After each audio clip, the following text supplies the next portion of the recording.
"If you can play this classic piece on my piano, I give you my whole fortune." William Ashford laughed, pointing to the young woman who discreetly cleaned the crystal cups in the corner of the hall. The provocation echoed by the luxurious penthouse in Manhattan, drawing cruel laughs from the financial elite guests. Maya Rodriguez, 28, froze with the tray in her hands. All the eyes turned to her, the only Latin at that Wall Street magnata party. His simple uniform contrasts brutally with the dresses of gala and Italian suits around. "Go, honey," Ashford insisted, his cruel smile widening. "Show us all as a person like you plays classical music." The laughs intensified when he deliberately emphasized his words, loaded with poorly disguised prejudice. Maya had worked in this catering company for 3 years, always being invisible at high society parties. But that night was different. For weeks she had observed Ashford to humiliate employees, make subtle racist comments, and treat people like her as disposable objects. The billionaire rose from the Italian couch where he was surrounded by socialites, walking to the Steinway tail piano that dominated the center of the hall. His manicurated hands traveled the theatrical keys, performing some impressive chords of a Chopin sonata. "This is Sonata number 2 in C bemol smaller," announced with arrogance, stopping abruptly. "One of the most difficult pieces of the classic repertoire, impossible for someone without formal music education." Victoria Ashford, his wife, laughed too loud. "William, you're terrible. The poor little will be ashamed in front of everyone." The laughter echoed through the hall as other guests approached, eager for the show. Senator Thompson commented aloud, "Will this viralize on social networks? Is anyone recording?" Maya watched the scene with a disturbing calm. His eyes showed no fear or humiliation. There was something different there, a serenity that only exists in those who have faced much worse storms and survived to tell the story. What no one knew was that Maya had grown in a family of Mexican musicians. His grandmother, a conservatory pianist who emigrated decades earlier, taught him piano since he was 5. Poverty forced her to work instead of studying music formally, but every night she practiced on a cheap keyboard in her Bronx apartment. While Ashford continued his arrogant performance, Maya remembered his grandmother's words. "Piss. Talent doesn't ask for permission to exist. He just expects the right moment to reveal himself." "I accept," said Maya, surprising everyone with her firm and clear voice. The hall was silent for a moment before exploding in hysterical laughter. Ashford broke his hands, delighted with what he considered guaranteed entertainment. "Perfect, and to make it more interesting," he has announced theatrically, "if you fail, and you'll fail, we'll work for free for a whole month for my company. Deal?" Maya nodded, placing the tray carefully on a side table. As he walked toward the piano, no one noticed the almost imperceptible smile that danced on his lips, as one who holds too powerful secret to be revealed before the right time. If this story of prejudice and overcoming has touched your heart, be sure to subscribe to the channel to find out how a simple moment of humiliation would become the catalyst of revenge that no one would ever forget. The silence in the hall turned into an almost palpable tension while Maya approached the piano. Ashford crossed his arms, delighting with what he considered a guaranteed victory. His wife Victoria commented loudly, "At least it will be fast. These people always know when they are out of their place." Maya sat on the padded seat, her hands landing slightly over the ivory keys. The contrast was brutal, her fingers calling for heavy work playing an instrument that cost more than she would earn in 5 years. "Come on, honey," provoked Ashford, checking Rolex. "We don't have all night. Some of us have important appointments in the morning." The laughter echoed through the hall, but Maya remained motionless. Her eyes were closed, and for a moment everyone thought she had given up. What they didn't know was that she was connecting with deep memories, her grandmother's hands guiding her own, teaching her that music doesn't come from the fingers, but from the soul. Victoria whispered to a friend, "Look, she doesn't even know where to start." What embarrassment. But then Maya opened her eyes, and something had changed. There was a determination there that made some of the gifts uncomfortably rummage in their places.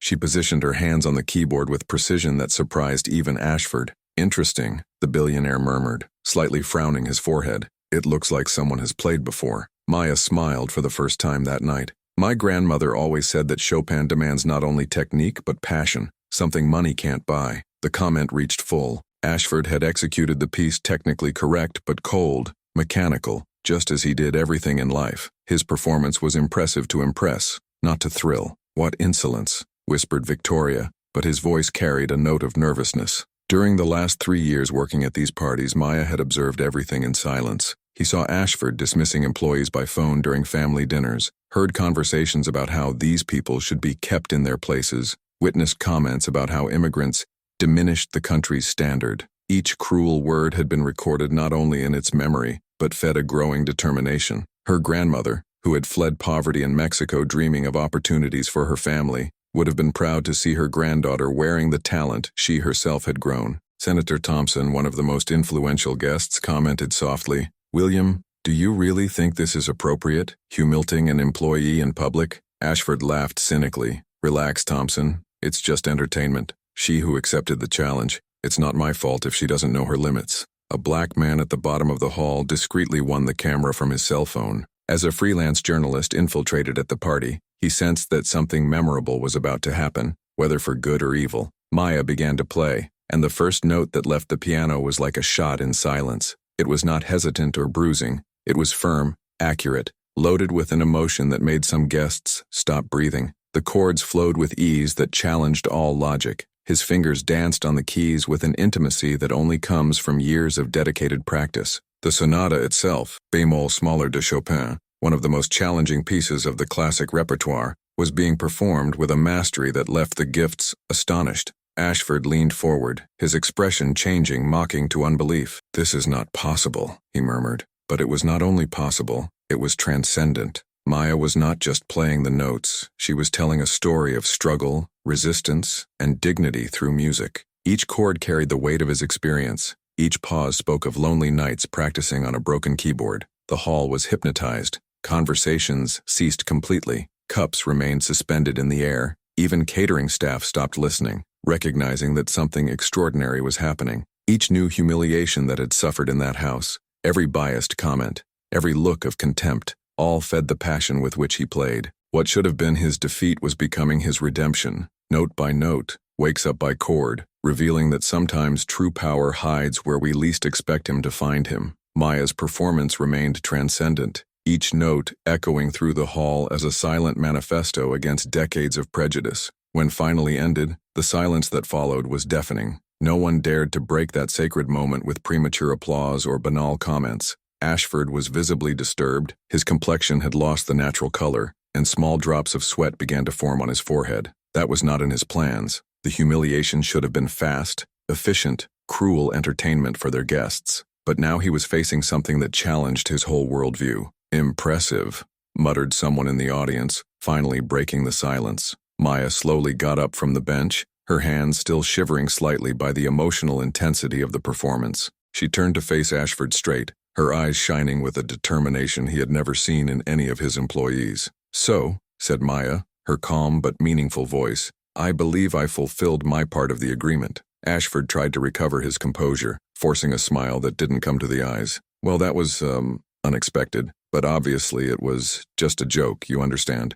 We can't take it seriously." A disapproving murmur toured the hall. Some guests looked at each other uncomfortably, realizing that they were witnessing something that could easily become a public scandal. "A joke?" Maya repeated, arising an eyebrow. "Interesting, because I have something that may change your perspective on what is serious or not." She took her cell phone from her uniform pocket and rang the screen a few times. The sound of a recording began to echo through the salon, Ashford's own voice clear and unmistakable. "If you can play this classic piece on my piano, I give you my whole fortune." Victoria Ashford paled instantly. "William," whispered urgently, "did you really say that in front of everyone?" The journalist who had been discreetly recording at the bottom of the hall now kept his camera focused directly on Ashford, capturing every micro-expression of panic that crossed his face. Maya continued, her voice gaining strength. "For 3 years working for you, I learned a lot about how people like the Lord operate. I have always documenting everything, every discriminatory comment, every prejudiced joke, every moment they treated employees like disposable objects." She slid her finger through the phone screen,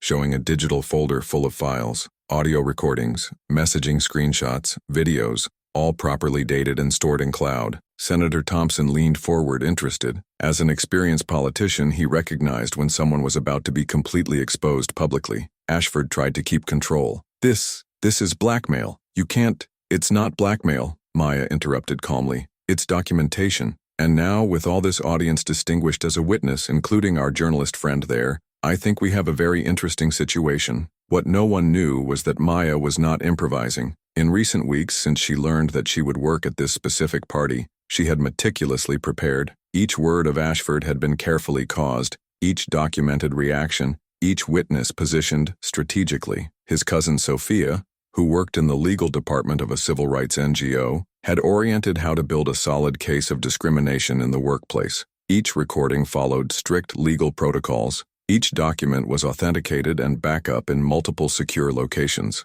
"You think people like me are invisible," Maya continued, your gaze walking around the astonished faces around, "that we can be humiliated without consequences. But the truth is that we observe everything, we document everything, and the time has come for accountability." Maya touched on the phone screen once more, and a new recording began to echo through the salon. This time Victoria Ashford was, "These people need to be kept in their places. That's why we only hired for basic services. They have no capacity for more than that." The silence in the hall was a sepulchral. Victoria tried to protest, but her own voice betrayed her, clear and unmistakable coming out of the device speakers. 3 years of recordings," Maya continued, his voice gaining an authority that even made Senator Thompson lean forward with interest. "Comments on keep these people away from important guests, jokes about potential criminals, discussions about how to better filter the team for future events." Ashford tried to approach, but Maya lifted her hand on a gesture that paralyzed him instantly. "Ah, but that's not all.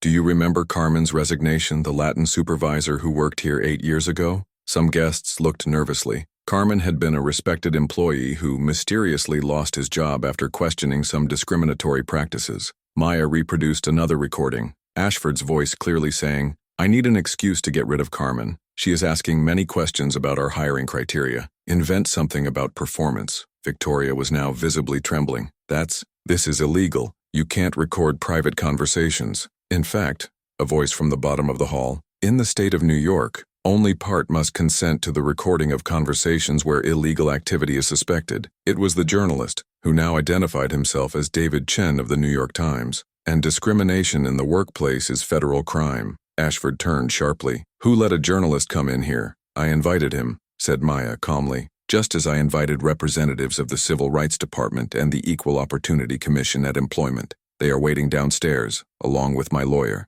Ashford's eye panic was now visible to everyone. He tried to recover control of the situation. "This is a trap. You planned it all." "I planned," Maya confirmed without hesitation. "For months. Every word of yours was carefully documented, each witness positioned strategically. Your arrogance has made everything very easy. You never imagined that someone like me could be smarter than you." She showed the phone screen to Chen's camera, revealing dozens of files organized by date. "Here we have evidence of systematic discrimination, bullying, retaliation against employees who denounced irregularities, and of course their public promise tonight." Senator Thompson got up slowly. "William, as a member of the Senate Ethics Committee, I need to inform you that this material will be analyzed by the competent committee, especially considering its government contracts." Victoria tried one last card. "No one will believe her. It's just the word of an employee against ours." Maya smiled for the first time with genuine fun. "Do you really think I would do it alone?" She waved to Chen, who began playing the video she had recorded all night. "We have all documented your public humiliation, my performance, and especially your attempt to break a promise before witnesses." The recording clearly showed Ashford making the promise, then trying to retract, and finally being confronted with the evidence of his systematic discrimination. It was a perfect case of how privilege and arrogance can destroy someone in a matter of minutes. Maya took another phone from her pocket, a golden iPhone that made Victoria choke on recognition. "Oh yes. You may also be wondering how I got access to such intimate conversations. Well, it turns out that you have a bad habit of leaving unlocked phones near invisible help." Ashford was now completely pale. Did you scour our phones?" "I occulted evidence of crimes," Maya corrected coldly, "including the messages you exchanged with other entrepreneurs about maintaining hiring patterns, the WhatsApp groups where employees agreed to report discrimination, and especially the payments they made to stifle other similar complaints. What began as a night of cruel entertainment was turning at the end of an empire built on prejudice and exploitation, and Maya had not yet finished showing how far her meticulous preparation had come. 3 months later, the Ashford empire had completely collapsed. David Chen's report on the New York Times triggered a federal investigation that revealed decades of systematic discrimination, not only in Ashford's company, but throughout a corporation network that shared the same toxic practices. Maya was sitting on her new office, ironically in the same building where she once cleaned bathrooms. The civil rights NGO she founded with the money from the court agreement now occupied 3 whole floors, offering free legal advice to victims of discrimination at work. 57 cases resolved this month, said Sophia, her cousin and now legal director. with a pile of documents, and more 40 companies have implemented preventive diversity programs to avoid similar processes. Through the window, Maya could see Ashford's old coverage being auctioned by the bank. Victoria had moved to a modest apartment in Queens after the divorce, while William worked as an accountant in a third-line firm. When she got a job, Senator Thompson had publicly broken with them as soon as the scandal came to light. Carmen, the unfairly fired former supervisor, now drove the Department of Human Resources of Maya's own NGO. "Did you see the news?" he asked, showing the tablet. "The catering company that hired us closed all operations. It seems that 3 more families processed discrimination using our model." Maya smiled, but not with bitterness. "It's not about destroying people, Carmen. It's about building a world where no one needs to hide their talent because of skin color or origin." That afternoon she received an unexpected call. Era David Chen. "Maya, you need to know. Ashford tried to contact the teams. You want to give an interview about how you learned from your mistakes and are seeking redemption. Interested in commenting? He can give as many interviews as he wants." Maya answered calmly. "Actions speak louder than words in public relations campaigns. If it really changed, that proves working to repair the damage it has caused, not talking about it in interviews." Chen laughed on the other end of the line. "This answer is exactly because you won. Class to the end." The Silenced Voices Foundation, a name chosen in honor of its grandmother, had already distributed more than $2 million in compensation for discrimination victims. The legal model created by Maya was being replicated in 15 different states, transforming the way prejudice were documented and processed. Maya's performance video on Penthouse has viralized with more than 50 million views, inspiring dozens of people to denounce their own discriminating cases. Universities began to use their history as a case study in civil rights and social justice courses. Later, while practicing piano in his apartment, now a spacious loft on Manhattan, Maya reflected on the journey. The cheap keyboard had been replaced by a Steinway Baby Grand, but the song that came out of his hands carried the same passion as always. Her grandmother would have been proud not only of the revenge perfection, but especially the woman in which Maya had become. Someone who turned pain into purpose, humiliation into motivation, and fueled prejudice for real change. The phone rang again. She was a young black woman, a fired engineer for budget cuts, shortly after denouncing harassment. "I saw your story on the internet," she said, an embargoed voice. "Can you help me?" "Of course," Maya replied, already taking a notebook. "First question, did you do everything?" Ashford had tried to destroy Maya with prejudice and arrogance, but ended up building something much greater, a national accountability movement for those who abuse power. Maya has learned that the best revenge is not to destroy who harms you. It is to build something bigger than they could ever imagine. Dignity is not lost when others try to take it from you. It multiplies when you use it to raise others who face the same battles. Sometimes the sweetest victory is seeing your former oppressors realizing that when trying to diminish you, they just revealed how small they really were. If this story of overcoming has touched you, subscribe to the channel for more reports that prove that justice, when well planned and performed with intelligence, always finds its way.